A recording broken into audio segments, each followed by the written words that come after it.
एक राज्य में सभी लोग हंसी खुशी रहते थे और उसी राज्य के एक गांव में सुनिधि नाम की एक औरत अपनी बेटी के साथ अकेले रहती थी। एक रात सुनिधि गहरी नींद में सोई हुई थी और अचानक से उसकी आंख खुलती है। उसे घर के बाहर से कुछ शोर सुनाई देता है। अरे, ये इतनी रात गए बाहर से कैसी आवाजें आ रही है? अभी जाकर देखती हूँ, कहीं कुछ गड़बड़ तो नहीं है। जैसे ही सुनिधि खिड़की के बाहर झांककर देखती है तो उसके हाथ पैर डर के मारे कांपने लगते हैं। घर के बाहर एक चुड़ैल ने एक आदमी को गले से पकड़ रखा था और वो आदमी जोर जोर से चिल्ला रहा था। हे भगवान, ये क्या हो रहा है? चुड़ैल ये किसी आदमी को मार रही है। अब मैं क्या करूं? इसे कैसे बचाऊं? लेकिन सुनिधि कुछ भी करती इससे पहले ही चुड़ैल उस आदमी को लेकर जंगल की तरफ उड़ जाती है। अरे नहीं, ये चुड़ैल तो जंगल की तरफ चली गई। अब क्या होगा? ये तो बहुत खतरे की बात है। मुझे सबको खबर करनी होगी। अगले ही दिन सुनिधि ये बात पूरे गांव में फैला देती है कि गांव में एक चुड़ैल घुस आई है। कुछ दिनों में कई गांव वाले इसी भयानक चुड़ैल को देखने का दावा करते हैं और कुछ लोग गायब भी होने लगते हैं। एक दिन चुड़ैल के डर से सभी गांव वाले सरपंच के घर के बाहर सभा बिठाते हैं। अरे सरपंच जी, वहां चुड़ैल एक एक करके लोगों को गायब कर रही है और आप हैं कि कुछ कर नहीं रहे हैं।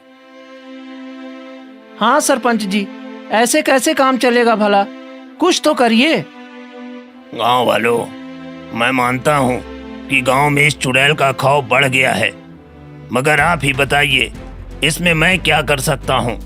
ये कोई आम मुसीबत तो है नहीं, ये तो एक चुड़ैल है, चुड़ैल। तो क्या हम ऐसे ही डर के साए में जीते रहेंगे? उस आदमी की बात सुनते ही सुनिधि फौरन बोल पड़ती है। अरे मगर ये चुड़ैल सिर्फ लोगों को डरा ही नहीं रही, बल्कि मैंने तो उसे किसी आदमी को अपने साथ ले जाते हुए भी देखा था और फिर उसके बाद से और भी कुछ लोग गांव से गायब हो रहे हैं। हाँ, उन गायब हुए लोगों में मेरा बेटा भी था। वो जंगल में लकड़ियां काटने गया था मगर आज तक नहीं लौटा। जरूर इसमें भी उसी चुड़ैल का हाथ है। मगर मैं उस चुड़ैल से थोड़ी ही लड़ सकता हूँ। आप लोग मुझे बताइए क्या रास्ता है, मैं आपके साथ ही खड़ा हूँ। इस चुड़ैल के डर से लोगों ने रात में घरों से निकलना बंद कर दिया है। सरपंच जी, मैं तो कहता हूँ कि हम महल जाते हैं और महाराज से इस बारे में बात करते हैं। अब वही इस समस्या का कोई हल बताएंगे। हाँ गोपीनाथ, ये अच्छा सुझाव है। महाराज बहुत निडर हैं और दयावान भी हैं, वो जरूर हमारी मदद करेंगे। तुम मेरे साथ चलो, हम दोनों साथ में महल जाएंगे और महाराज को गांव में हो रही सारी घटनाओं के बारे में बताएंगे। तो फिर ठीक है सरपंच जी, चलिए। फिर सरपंच और गोपीनाथ साथ में महल जाने के लिए निकल जाते हैं। महल पहुंचकर दोनों सिपाहियों से महाराज से मिलने का आग्रह करते हैं। देखिए, हमारा महाराज से मिलना बहुत जरूरी है, हमें उनसे कुछ जरूरी बात करनी है। हाँ, हमें महाराज के पास ले चलिए, सभी गांव वाले बड़ी मुसीबत में फंसे हुए हैं। गोपीनाथ और सरपंच की बात सुनकर सिपाही दोनों को महाराज की सभा तक ले जाते हैं। वहां पहुंचकर सरपंच महाराज से कहते हैं। महाराज की जय हो। बताइए सरपंच जी, यहाँ कैसे आना हुआ? महाराज, गांव में बहुत बड़ी मुसीबत आन पड़ी है। मुसीबत? कैसी मुसीबत सरपंच जी? महाराज, इस चुड़ैल ने सबको परेशान कर रखा है। लोग डर के मारे अपने घरों से भी नहीं निकलते हैं यहाँ तक कि गांव के कुछ लोग गायब भी हो गए हैं और किसी को नहीं पता कि चुड़ैल लोगों को अपने साथ कहाँ ले जाती है। हम बड़ी उम्मीद लेकर आपके पास आए हैं महाराज। महाराज सरपंच की बात सुनकर चौंक जाते हैं और सिर्फ महाराज ही नहीं, सभा में बैठे सभी लोग सरपंच की बात पर हंसने लगते हैं। ये आप दोनों कैसी बातें कर रहे हैं? भला भूत चुड़ैल जैसा भी कुछ होता है क्या? जरूर ये आप सब लोगों का वहम है। नहीं महाराज, हम सच कह रहे हैं। भला सारे गांव वालों को एक साथ वहम कैसे हो सकता है? अगर आपको हमारी बातों पर यकीन नहीं है तो आप कुछ सिपाहियों को रात के समय गांव में भेजिए और उनसे गांव में पहरेदारी करने को कहिए, फिर सच आपके सामने आ जाएगा महाराज। महाराज को भी सरपंच की ये बात ठीक लगती है। ठीक है, अगर गांव वाले इस बात से इतना परेशान हैं, तो मैं अभी 2 सिपाहियों को आपके साथ भेज देता हूं और वो आज रात गांव में पहरेदारी करेंगे। फिर कल सुबह हमें खुद ही पता चल जाएगा कि गांव में चुड़ैल है या नहीं। इतना कहकर महाराज 2 सिपाहियों को सरपंच और गोपीनाथ के साथ जाने को कहते हैं। दोनों सिपाही उनके साथ गांव जाते हैं और सरपंच के घर के बाहर ही पहरा देने लगते हैं। सरपंच जी, हम यहीं बाहर पहरा देंगे और रात होने पर एक बार गांव में घूम आएंगे। आप निश्चिंत होकर सो जाइए। ठीक है, मगर आप दोनों जरा संभल कर रहिएगा। वो चुड़ैल बहुत खतरनाक है।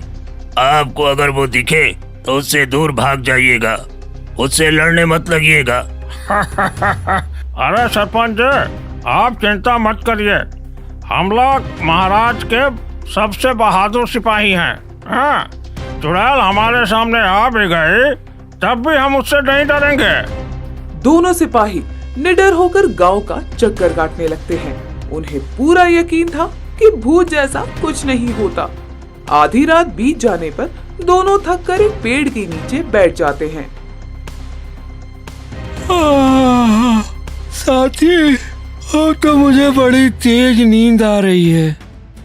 अरे लेकिन हम तो सो नहीं ना सकते दोस्त। अभी तो हमें पूरी रात जाग कर ये पता करना है कि गांव में कोई चुड़ैल है या नहीं। फिर तो हमें सो ही जाना चाहिए, क्योंकि चुड़ैल बुड़ैल जैसा कोई तो बात होता नहीं है। जैसे ही सिपाही चुड़ैल का नाम लेता है, अचानक से उनके सामने उड़ते हुए एक चुड़ैल आ जाती है। चुड़ैल को अपने सामने ऐसे देखकर दोनों सिपाहियों की हालत खराब होने लगती है। चुड़ैल उनको ऐसे डरते हुए देखकर उनसे कहती है, लगता है अभी अभी किसी ने मुझे याद किया था, तो लो मैं हाजिर हो गई। भला तुम दोनों मुझे देखकर डर क्यों रहे हो? इतना कहकर चुड़ैल एक सिपाही को गले से पकड़ लेती है और उसे अपने साथ हवा में उड़ा देती है। छोड़ दो, मुझे छोड़ दो। अरे बचाओ बचाओ, चुड़ैल चुड़ैल। अरे यहाँ तो सचमुच में चुड़ैल आ गई। मतलब गांव वाले सही थे, यहाँ सच में चुड़ैल है। अब हम क्या करें? बचाओ बचाओ बचाओ, कोई बचाओ। अरे तुम दोनों तो खुद ही सिपाही हो, तुम्हें बचाने कौन आएगा? उल्टा लोगों ने तुम्हें शायद इसलिए यहाँ बुलाया था ताकि तुम उन्हें बचा सको। लेकिन अच्छी बात है, अब गांव वालों का ये वहम भी दूर हो जाएगा कि उन्हें मुझसे कोई नहीं बचा सकता। और अपने महाराज से भी जाकर ये कह देना कि वो मेरा कुछ नहीं बिगाड़ सकते।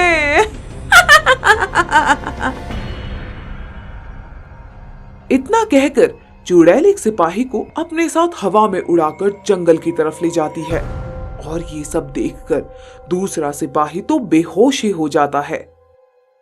अगले दिन सुबह सभी गांव वाले उस बेहोश पड़े सिपाही के आसपास जमा हो जाते हैं और उसे उठाने की कोशिश करने लगते हैं। अरे कोई इसका चेहरे पर पानी छिड़को, शायद इसको होश आ जाए। दूसरा गांव वाला थोड़ा सा पानी लेकर आता है और सिपाही के ऊपर डाल देता है। ऐसा करने से सिपाही को होश आ जाता है, लेकिन डर के मारे वो अभी भी कांप रहा था। चुड़ैल चुड़ैल चुड़ैल, गांव में सचमुच में चुड़ैल है। हमें महाराज को बताना पड़ेगा।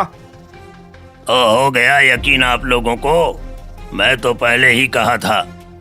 मगर वो आपका साथी, वो दूसरा सिपाही कहाँ गया? वो उसे चुड़ैल अपने साथ ले गई। हमें तुरंत महाराज के पास जाना चाहिए और उन्हें सब कुछ बताना चाहिए। हाँ, सही कहा आपने। हमें महाराज को बताना चाहिए। आप महल जाइए और महाराज को सब कुछ बता दीजिए। तभी उन्हें यकीन होगा कि गांव में चुड़ैल है और उसने आपके दूसरे साथी को भी अगवा किया है और अपने साथ भी ले गई है। सिपाही ये सुनकर जल्दी से महल की तरफ चल देता है। वहां पहुंचकर वो महाराज को अपने साथ बीती सारी घटना बता देता है। क्या इसका मतलब गांव में सचमुच में एक चुड़ैल है? हाँ महाराज, मैंने उसे अपनी आंखों से अपने साथी को ले जाते हुए देखा और उसने ये भी कहा कि महाराज भी उसका कुछ बिगाड़ नहीं सकते और गांव वालों को कोई नहीं बचा सकता। महाराज सिपाही की बात सुनकर चौंक जाते हैं। अब तो हमें इस चुड़ैल का कुछ करना ही पड़ेगा। इसने हमें ललकारा जो है और गांव वालों को भी सिर्फ हमारा ही सहारा है, लेकिन आखिर करें तो क्या करें? महाराज, क्यों ना हम किसी तांत्रिक को बुलाएं? अगर इससे बात बन सकती है तो हमें यही करना चाहिए। मंत्री जी, आप जितने भी तांत्रिकों को जानते हैं उन्हें एक एक करके यहाँ बुलाइए। शायद उनमें से कोई हमारी मदद कर सके। इसके बाद मंत्री कई तांत्रिकों को बुलाकर गांव भेजते हैं, मगर इससे कोई हल नहीं निकलता क्योंकि वो सभी तांत्रिक ढोंगी थे। कुछ दिन बीत गए और गांव के और भी लोग गायब होने लगे। अब तो गांव में दहशत का माहौल था और राजा भी इस बात से बड़ा परेशान थे। एक दिन राजा सभा में कहते हैं, न जाने ये कैसी समस्या आन पड़ी है। गांव में हो रहे इस आतंक से सभी दुखी हैं और किसी के पास भी कोई हल नहीं है। महाराज सोच में डूबे थे। तभी बाहर द्वार पर एक अजीब सी औरत आई और वो महाराज से मिलने की जिद करने लगी। तुम कौन हो और क्यों मिलना चाहती हो महाराज से? देखो, मुझे मालूम है कि आपके राज्य में क्या समस्या है और मेरे पास उस चुड़ैल को भगाने का उपाय भी है।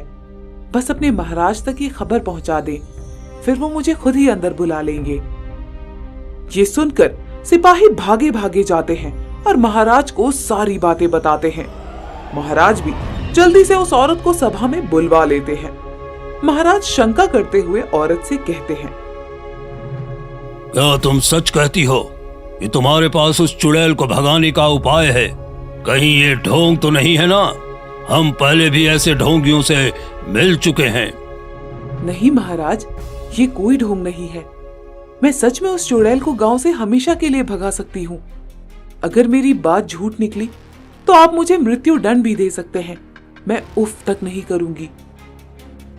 उस औरत की ये बात सुनकर महाराज को उस पर थोड़ा सा भरोसा होने लगता है और वो कहते हैं, तो फिर बताओ, हमें इस चुड़ैल को भगाने के लिए क्या करना होगा, क्योंकि हमारी प्रजा बहुत परेशान है और अब हमें बस एक मजबूत उपाय चाहिए।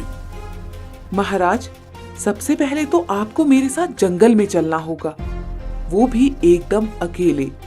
मैं आपको जंगल में ले जाकर ही उस चुड़ैल को हराने का उपाय बताऊंगी। क्या जंगल में? मगर वहीं तो चुड़ैल भी रहती है। कहीं ये कोई चाल तो नहीं है? हाँ, इसलिए तो हमें जंगल जाना होगा। और महाराज, आपने मुझ पर भरोसा करने का वादा किया है, तो अब मुझ पर आधा अधूरा नहीं बल्कि पूरा भरोसा करिए। हाँ, लेकिन आपको अकेले ही आना पड़ेगा।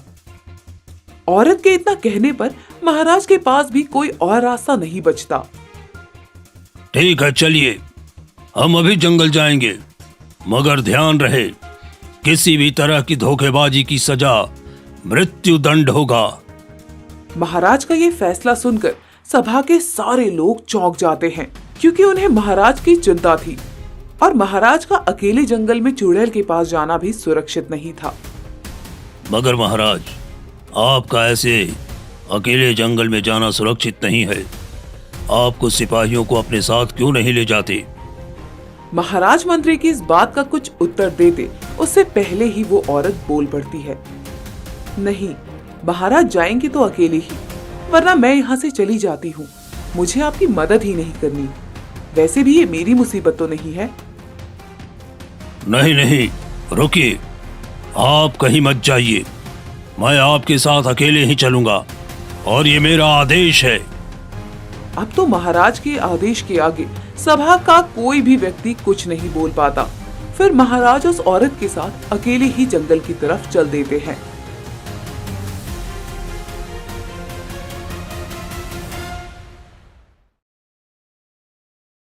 जंगल के बीचों बीच पहुंचकर अचानक से वो औरत रुक जाती है। अरे क्या हुआ, हम यहाँ क्यों रुक गए? तभी अचानक से वो औरत एक इच्छाधारी नागिन में बदल जाती है। उसका आधा शरीर नाग का और आधा इंसान का था। ये देखकर महाराज डर जाते हैं, लेकिन वो हिम्मत से काम लेने की कोशिश करते हैं। महाराज उस इच्छाधारी नागिन से कहते हैं, कौन हो तुम? सच सच बताओ, और तुम मुझे यहाँ लेकर क्यों आई हो? चिंता मत करिए महाराज, मैं आपको चोट पहुंचाने के लिए आपको यहाँ नहीं लाई हूँ, बल्कि मुझे वाकई में उस चुड़ैल को पकड़ने के लिए आपकी मदद चाहिए। क्या? यानी सच में तुम्हें उस चुड़ैल को पकड़ना है? मगर क्यों? तुम्हारा उससे क्या लेना देना? मुझे पूरी बात बताओ। महाराज, मैं इस जंगल में बहुत सालों से रह रही हूँ, लेकिन आज तक मैंने कभी गांव के किसी इंसान को चोट तक नहीं पहुंचाई है। मेरी एक छोटी सी बेटी है। हम दोनों खुशी खुशी इस जंगल में रह रहे थे, मगर एक दिन यहाँ एक चुड़ैल आ गई। उसका लक्ष्य था गांव में राज करना, इसलिए वो एक एक करके गांव के लोगों को डराने लगी। और तो और उसने लोगों को उठाकर लाना भी शुरू कर दिया। जब मुझे इस बात का पता चला तो मैंने उसे रोकना चाहा। मैं उसे आसानी से हरा सकती हूँ, ये बात उसे पता थी, और इसी वजह से उसने मेरी बेटी को अगवा कर लिया और उसे बाकी इंसानों के साथ कहीं छिपा के रख दिया। इसलिए जब तक मेरी बेटी नहीं मिल जाती, मैं कुछ भी नहीं कर सकती। तो अब आप मुझसे क्या चाहती हैं? महाराज, मैं चाहती हूँ कि आप उन गायब हुए इंसानों को और मेरी बेटी को ढूंढने में मदद करें। जब हम उन्हें ढूंढ लेंगे, तब मैं आसानी से उस चुड़ैल को हराकर यहाँ से हमेशा के लिए भगा दूंगी। मगर ये बात तो तुम मुझे महल में भी बता सकती थी, तो फिर तुम मुझे यहाँ लेकर क्यों आई हो? वो इसलिए क्योंकि मैं किसी और को मेरी असलियत का पता नहीं लगने देना चाहती थी। जितने कम लोगों को पता होगा, उतना ही मेरे लिए अच्छा होगा। ठीक है, फिर चलो हम उन सब को ढूंढते हैं। हाँ महाराज, आइए, मेरे पीछे आइए, मैं आपको उनके पास ले चलती हूँ। नागिन जंगल की ओर जाने लगती है और महाराज चुपचाप उसका पीछा करने लगते हैं। थोड़ी ही देर में नागिन महाराज को एक झरने के पास ले आती है। ये तो एक झरना है, भला यहाँ तुम्हारी बेटी और बाकी गांव वाले कहाँ मिलेंगे? ये एक खास जादुई झरना है महाराज, कोई भी इसके अंदर नहीं जा सकता। उस चुड़ैल ने सभी लोगों को इस झरने के अंदर गुफा में छिपा रखा है। इस झरने को सिर्फ एक ऐसा इंसान ही पार कर सकता है जो दिल का साफ हो और हिम्मत वाला हो। इसलिए मैंने इस काम के लिए सिर्फ आपको चुना था। मैं भी एक नागिन हूँ, इसलिए मैं इसे पार नहीं कर सकती, और यही वजह थी कि चुड़ैल ने मेरी बेटी को अपनी शक्तियों से इसके अंदर छिपा दिया। मगर इसके पानी की धारा तो बहुत तेज है, मैं इसे पार करके आगे गुफा में जाऊं कैसे? महाराज, पानी में उतरिए और झरने की तरफ देखकर 3 बार बोलिए, ऐ झरने, मुझे सही रास्ता दिखा। ऐसा कहने से झरना अपने आप रुक जाएगा और आप अंदर जा सकेंगे। अच्छा ठीक है, मैं कोशिश करता हूँ। मुझसे जितना हो सकेगा मैं उतना करूँगा और हार नहीं मानूंगा। जी, मुझे आप पर पूरा भरोसा है महाराज। नागिन के कहने पर महाराज झरने के पानी में उतरते हैं और उसकी तरफ देखते हुए 3 बार कहते हैं, ए झरने, मुझे सही रास्ता दिखा। ए झरने, मुझे सही रास्ता दिखा। ए झरने, मुझे सही रास्ता दिखा। तीसरी बार बोलते ही झरना रुक जाता है और सामने एक गुफा का द्वार दिखने लगता है। महाराज नागिन को वहीं बाहर छोड़कर गुफा के अंदर चले जाते हैं। जैसे ही वो गुफा के अंदर आते हैं, पीछे झरने का पानी फिर से बहने लगता है और गुफा का द्वार बंद हो जाता है। मगर महाराज डरते नहीं और गुफा में आगे बढ़ते हैं। थोड़ा आगे जाने पर महाराज को मकड़ी के जाल में फंसी हुई एक छोटी सी तितली दिखाई देती है। उसे ऐसे तड़पते हुए देखकर महाराज को दया आ जाती है। अरे, ये मासूम तितली इस जाल में कैसे फंस गई? इसे कितनी तकलीफ हो रही होगी। मैं अभी इसको आजाद करता हूं। प्यारी तितली, अब तुम आजाद हो। जाओ, उड़ जाओ और एक अच्छा जीवन जीना, और फिर किसी के जाल में मत फंसना। महाराज मकड़ी के जाले से तितली को आजाद कर देते हैं। जैसे ही तितली आजाद होती है, वो एक सुंदर परी में बदल जाती है।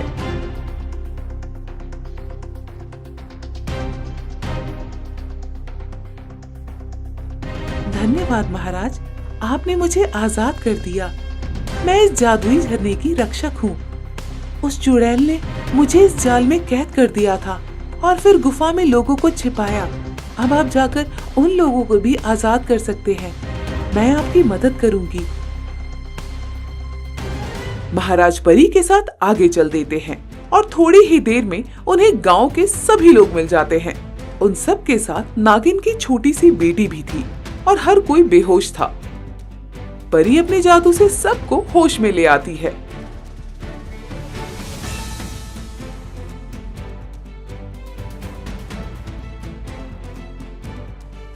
महाराज आ गए, हमारे महाराज हमें बचाने आ गए। महाराज की जय हो, महाराज की जय हो। सभी लोग महाराज को देखकर बहुत खुश होते हैं। गांव वालों, मुझे पता है आप सब बहुत डरे हुए थे। अब आपको बहुत राहत मिली है, लेकिन ये वक्त यहाँ रुककर खुशी मनाने का नहीं है। जल्दी से हम यहाँ से बाहर जाते हैं। वो चुड़ैल कभी भी वापस आ सकती है। महाराज की बातें सुनकर सभी लोग बाहर जाने के लिए तैयार हो जाते हैं और फिर महाराज उन सबको झरने के बाहर ले आते हैं। अपनी बेटी को देखकर नागिन को बहुत खुशी मिलती है और वो उसे गले लगा लेती है। महाराज, आपका बहुत शुक्रिया। आपने मुझे मेरी बच्ची लौटा दी और अब आप निश्चिंत हो जाएं। मैं उस चुड़ैल को नहीं छोड़ूंगी। आज की रात उसकी इस गांव में आखिरी रात होगी। मगर वो चुड़ैल है कहाँ और तुम उसे कैसे पकड़ोगी? वो इतनी ताकतवर है, तुम उसे कैसे हराओगी? मुझे तो कुछ भी समझ में नहीं आ रहा। महाराज की बात सुनकर एक गांव वाला कहता है, मैं जानता हूँ वो कहाँ मिलेगी महाराज। वो चुड़ैल रोज रात को अपना शिकार ढूंढने के लिए गांव में जाती है, तो क्यों ना हम उसके लिए जाल बिछाएं और उसे रात में ही पकड़ें। हाँ, ये अच्छा तरीका है। ठीक है, फिर अब बस हमें रात होने का इंतजार करना है। उसके बाद तो वो चुड़ैल अपने आप ही हमारे जाल में फंस जाएगी। जैसे ही रात होती है, वो चुड़ैल गांव में भटकना शुरू कर देती है।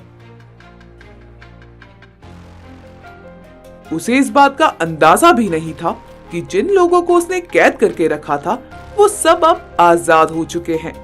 रात में जब वो भटकना शुरू करती है, उसके सामने महाराज आ जाते हैं। अरे वाह, आज तो मुझसे सीधा राज्य के महाराज मिलने आए हैं। ये तो बड़ी अच्छी बात है। लगता है कि इस गांव में मेरी काफी ख्याति फैल गई है। महाराज को चुड़ैल की बात सुनकर गुस्सा आ जाता है और वो कहते हैं, तो मेरा कुछ नहीं बिगाड़ सकती चुड़ैल। तुझ में इतना दम ही नहीं है। और अब बहुत हो गया, बहुत डरा लिया तूने गांव वालों को।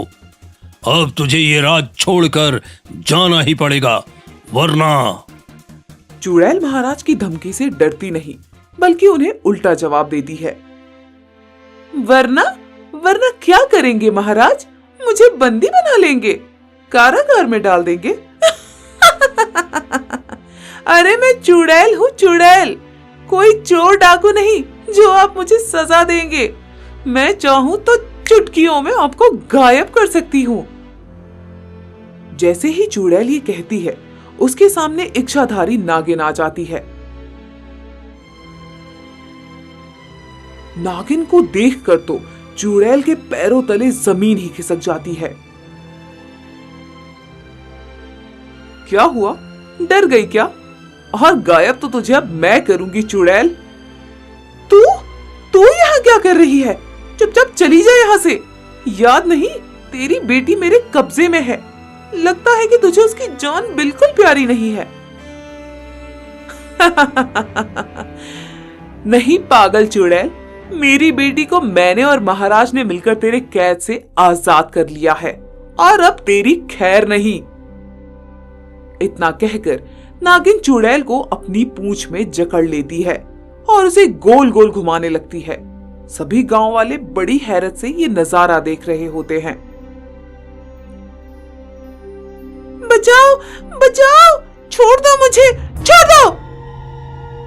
लेकिन नागिन चुड़ैल को नहीं छोड़ती और महाराज से कहती है, महाराज, अब मैं इसे ले जाकर बहुत दूर छोड़ाऊंगी और ये कभी गांव में दोबारा वापस आने का भी नहीं सोचेगी।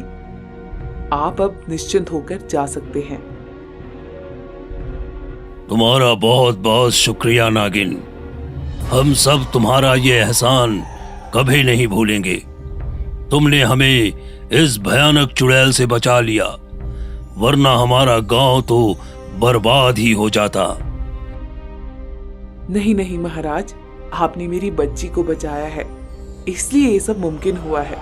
अब मैं चलती हूँ, मुझे अभी इसको बहुत दूर ले जाना है। लेकिन हाँ, अगर आपको दोबारा कभी मेरी मदद की जरूरत पड़े तो मुझे जरूर याद कीजिएगा। जरूर, आपका फिर से एक बार धन्यवाद। फिर नागिन उस चुड़ैल को अपने साथ ले जाती है और दोबारा गांव वाले कभी चुड़ैल की वजह से परेशान नहीं होते। महाराज भी खुशी खुशी अपने राज्य का संचालन करने लगते हैं। उन्हें इस बात की खुशी थी कि गांव वालों के साथ साथ जंगल में भी उनकी एक ऐसी दोस्त थी जो कभी भी मुसीबत पड़ने पर उनका साथ जरूर देगी।